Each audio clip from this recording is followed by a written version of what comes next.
Rising India news 24 operation शुद्धि के लिए विगत एक महीना से तो हम लोग श्री नरेश कुमार जी के साथ बैठ करके कई बार इस विषय पर चर्चा हुई है कि ये पूरे दिल्ली को कैसे प्लास्टिक से छुटकारा मिले, कैसे अन्य शहरों का छुटकारा, कंप्लीट राष्ट्र के अंदर में प्लास्टिक का एक एक कण कैसे रिसीव किया जाए और उसको रिसाइकल किया जाए, इस पे पूरा स्ट्रेटजी बनी है, बातचीत हुआ है। लेकिन ये अभी बात हुआ है, अभी इसको व्यवहार में लाना है। तो मनसा वाचा तक तो हम भारत के लोग हैं ही बहुत अच्छे, लेकिन कर्म का सिद्धांत हमारा कमजोर हो गया, इसीलिए हमें आज ये सब चीज करना पड़ रहा है। अब हमें कर्म के प्रति भी उतना ही सजग रहना है जितना मनसा वाचा हम हैं। ऐसा आज हम सब संकल्प लेकर के यहाँ से जाएंगे कार्यक्रम को आगे बढ़ाने के लिए। अब एक बार स्वागत हो जाए, उसके उपरांत सबसे पहले जो भारत में संतों का आशीर्वाद ही सब कुछ है। किलो है, उसको आदत है किलो में बात करने की। वही जोहरी के पास लेके जाते तो बोलता भैया कितने रुपए ग्राम का है।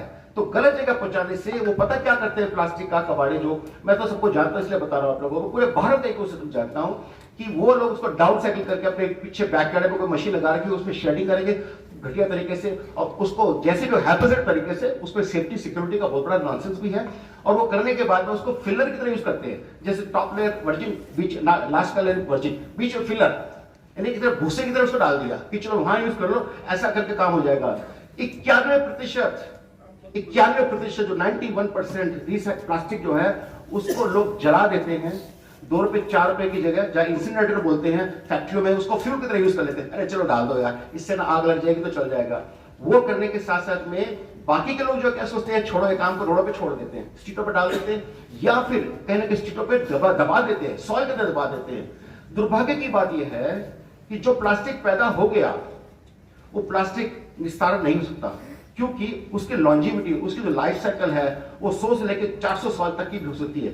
400 साल तक भी वो गलेगा नहीं, और जब गलेगा तो सॉइल को टॉक्सिक बना देगा। जहां भी गला उस पर्टिकुलर सॉइल को खत्म कर डाला उसने। और अगर जो आप जलाते हैं आज इसी समय, तो उससे हार्मफुल फ्लोरन गैसेस बोलते हैं वो निकलती हैं। वो निकलने का लंग्स में बैठ जाती है, बैठ करके पूरा सिस्टम डैमेज कर देगी। यानी कि हमने क्या कर डाला, साइंस ने एक ऐसा प्रोडक्ट क्रिएट कर दिया जिसका डिस्पोजल नहीं सोचा।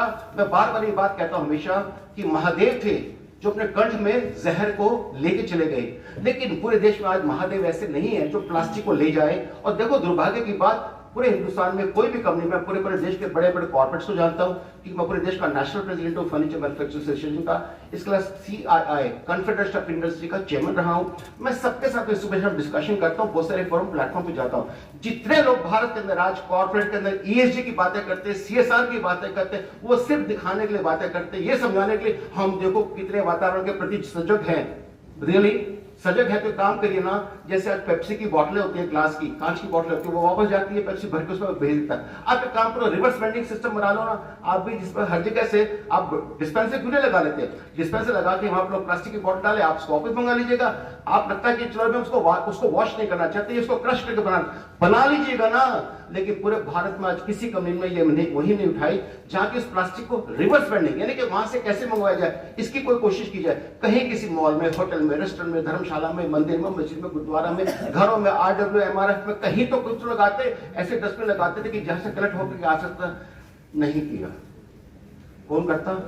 जो छोटा व्यापारी है, जो कबाड़ी है, उसने जिंदगी में जिसे बेचारे ने पूरी किताब नहीं पढ़ी है, उसको क्या ABCD पता है, उसका करना क्या है, उसको प्लास्टिक नजर, काले अक्षर भैंस बराबर, उसको प्लास्टिक का मीनिंग क्या नहीं पता, पेट क्या है, LD क्या है, HD क्या, PVC क्या, FAR का, उसको कुछ नहीं पता। वो तो देखता है ये कितने बिक सकता है, उसको बेच बाज डालो। और किनको बेचता है? जो उसकी वैल्यू 0 कर डालते हैं या फिर 15 रुपए 20 रुपए किलो की वैल्यू बनाते हैं। मैं आपको वायदा करता हूं दोस्तों, मैं पूरे भारत के लिए ये चैलेंज भी दे रहा हूं और एक आशा की किरण भी दे रहा हूं कि पूरे भारत में जहां तक मेरी आवाज जा सकती है, जितने लोग जुड़ना चाहेंगे मैं उनको फ्री ऑफ कॉस्ट सारी टेक्नोलॉजी दूंगा कि कैसे सीमेंट के, पुट्टी के बैग्स को कन्वर्ट करके शानदार प्रोडक्ट। मैं खुद कई सालों से हमारे प्लास्टिक फर्नीचर जो 3 साल की गारंटी के साथ में आते हैं, 40% प्राइस सस्ते हैं, 100% मनी बैक गारंटी देती है। हमारी कंपनी स्टॉक लिस्टेड भी है, हम भारत के 4th लार्जेस्ट कंपनी है। 20,000 पीस फर्नीचर पर डे का बनाता हूं। आज पिछले एक हफ्ते 10 दिन से पूरे देश के अंदर त्राही हो रहा है। पता क्यों? जो पॉलीमर रिलायंस का 85 रुपीस किलो होता था वर्जिन प्लास्टिक कि फैसला जो भी हो मंजूर होनी चाहिए।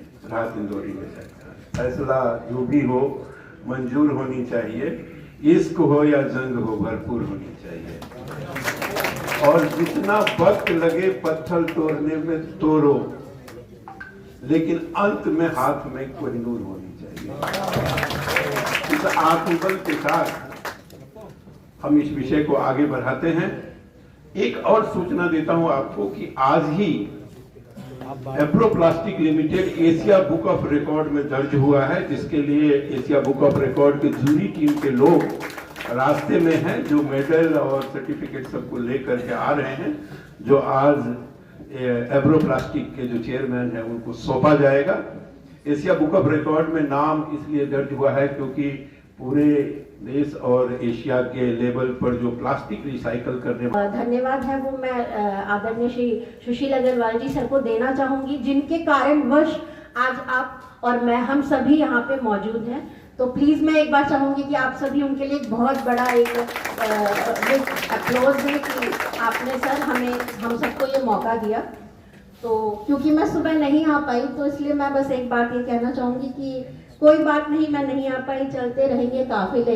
मैं अगर यहाँ ना भी मौजूद हूँ, एक तारा ना हो तो फलक सूने नहीं हुआ करते हैं। तो इसलिए मैं यहाँ पे ज़्यादा कुछ नहीं, आप लोग ऑलरेडी बहुत लेट हो चुके हैं। बस एक छोटा सा एक हमारा है जिसमें हम अपने वॉलंटियर्स को यहाँ पे आप सभी के सामने सम्मान देना चाहेंगे, क्योंकि आप सभी हमसे बड़े हैं, आदरणीय हैं, और आपके आशीर्वाद के ही अंतर्गत अगर ये चीज़ हो जाए तो हम लोग और प्रोत्साहित होंगे।